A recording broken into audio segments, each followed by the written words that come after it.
Lord forgive me for this trap shit. Sergeant Smack make it backflip. Telly Hank did with the action.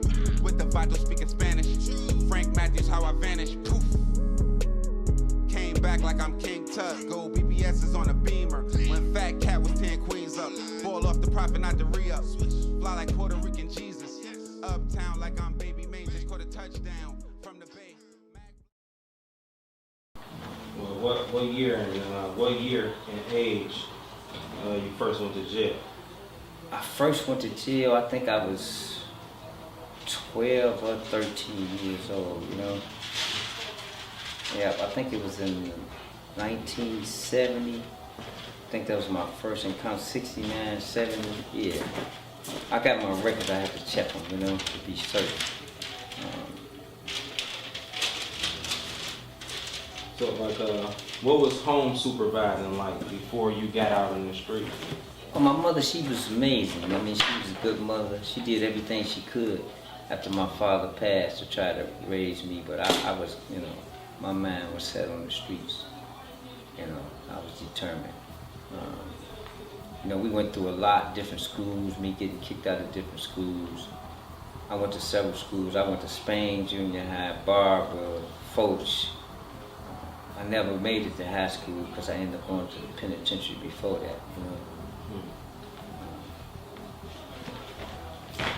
But yeah, she did everything she could. She was a good mother, good home, you know.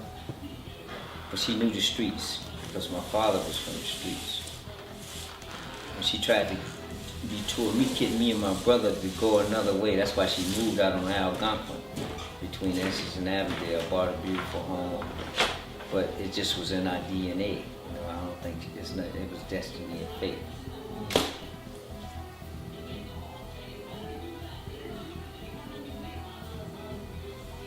What was your first case, first charge?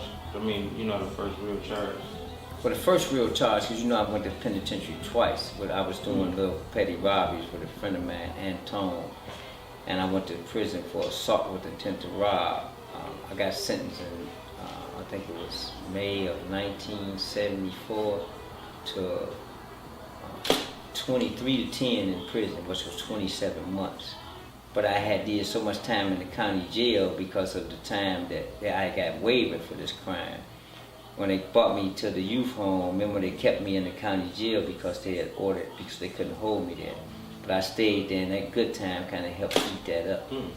So I got out that, I think it was August 75, I was back out on the streets. And I went to the correction center on Cadillac and Harper. And I wasn't out but a couple months and I caught that murder. I was stumbling around, I couldn't really get my bearings, you know what I'm saying? My mother always said I didn't do enough time at that time. So I ended up going right back to prison and that's when I got the life bit. How long was that? Oh, I'm sorry. Before I went back to prison, or? What the next time, the life bit? I got the life bit in December the 11th or the 8th, 1976. That's when I was sentenced. But I caught the case December the 8th, 1975 while I was in the correction center. I ended up killing a guy on Wilson 3rd. I had a girl that worked there, her name was Audrey Farmer, and I was taking her to work. She danced at the bar and she turned a lot of tricks.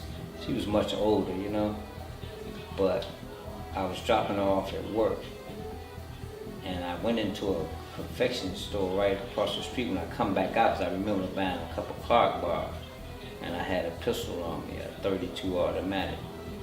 And when I walked back past the club, she was arguing with a John in the car. So I go to the car, hit the window, what's going on? I pulled the door, couldn't get in, so I went around to the other side and I jumped in the back seat because it's like a four-door, like a station wagon. It was a white guy and they was arguing. I said, what the fuck is going on? So he jumped out the car, I get out, and one thing led to another, and I pulled out the pistol. You know, when he started to come my way, I ended up shooting. You know, I shot him in the nose and then went in his brain and killed him. So I ran, came back, it's like a fluke, everything just was going back. It seemed like a bad dream. And I had to come back to the scene to get her, take her back to the room. We were staying at the Randor, I think it's on Canfield, right off Woodward. They had a small hotel there. We was on the top floor, and I went to jail the next day. Do me a favor, scoot back just a little bit, watch the thing. Come up in front of it, though. So, step that way. And take a small step back. Put your hand on your chin. Yeah, that happened for 30 years plus more, you know? So Like, the 80s is 30. Yeah, I was transferred out of Ionia because I had too much influence, you know, to Jackson. That's why I was able to enter Jackson so young, because at that time, to enter the Central Complex in Jackson, I think you had to be 26 and over, you know? Yeah. So my status had to be waived for me to go, you know, because I was so young at the time, you know? That went on for quite a while. And how many years did you serve in the law? I served 41. 41? So Yeah. Now, this is going to be one of those cases where you have so much power on the yard, that should have ramifications on the streets. Detroit, what's the word? It shades Popalot. In a world of myths, rumors, and secondhand told stories, everything we hear about Waymon, World Benji Kincade can't be true. But you would have to be a fool not to believe some of it. Now imagine somebody locked up for most of their lives. And when I say most of their lives, my math might be wrong, but I'm talking about 75 to 80% that has just as much. And I'll try to make a case of how it could possibly be more power from behind those cells than kingpins out on the streets making deals and driving cars every day. Now, certain names loom over certain cities like clouds. For instance, Larry Hoover over a city like Chicago, or the infamous Lee Lucas in a city like Baton Rouge. And when I say loom over the city, I mean someone that's been pretty much buried alive, but still have enough power to where their hands are still on these streets. And whether you heard it, know it, or not, World Benji is going to be one of those names, specifically in the city of Detroit. And I'm sure to a lot of people, when you hear the name World Benji, you think of some towering figure, probably 6'6", maybe 300 pounds or something like that. But in the case of Waymon Kincade, it's the total opposite, standing only at 5'7" and 155 pounds. It almost reminds you of the slogan from Get Rich or Die Trying that Lebon would tell 50. I'm like God, Allah, and Buddha rolled up into one big nigga. And it's all the stories of him smacking reputed killers and possibly ordering hits on kingpins from behind bars that have him in front of us today. As a juvenile, he would be sentenced to life for second-degree murder in Wayne County back on November the 8th in 1976. And in his short-lived life on the streets, he would explain about growing up in a single mother household where the house had love, but he would just go on to explain that him and his younger brother Timothy Kincade just really had crime in their DNA, with Timothy being arrested as a juvenile and sentenced to life for his participation in a 1978 triple murder. And just as World Benji would explain, his criminal career would start off very early with his murder charge stemming from him pimping. But even before he would catch that charge in his mid-teenage years, he was said to come up under the notorious Murder Row out of Detroit, under guys like Francis Big Frank Nitty Usher, who was said to be a founding member of that group that would start in the early 1970s and was said to be a subset of the Italian Mafia in Detroit. And it would be alleged that it would be through his association with the group where he would cross paths with people that would go on to be kingpins in the city. One in particular, Demetrius Big Meech Holloway, a murder that some alleged that World Benji had ties to due to his connection to the Milton brothers, Lester Little Les Milton and Tommy Toe Tag Milton. As most of us might know, Demetrius Holloway would be killed at the Broadway in October of 1990. a very well-known crime reporter from Detroit, will write in an article that the Milton brothers would be tied to a group of East Side drug dealers and extortionists that would be headed by Waymon, World Benji Kincade, who he would go on further to allege as the #1 reputed shot caller for the entire non-Muslim black population in the entire state of Michigan. Now, according to that article, published in October of 2020, FBI records would allege that Demetrius Holloway would find himself in a feud with Waymon, World Benji Kincade, with the allegations being that when Demetrius Holloway will be released from prison in 1985 from a robbery conviction, that he would be put on with a connect given to him by Waymon, World Benji Kincade. And it would be through that connection that Demetrius Holloway would go on to stake a big claim of the drug profits inside of the city of Detroit. And with that, they say that World Benji felt like he was owed.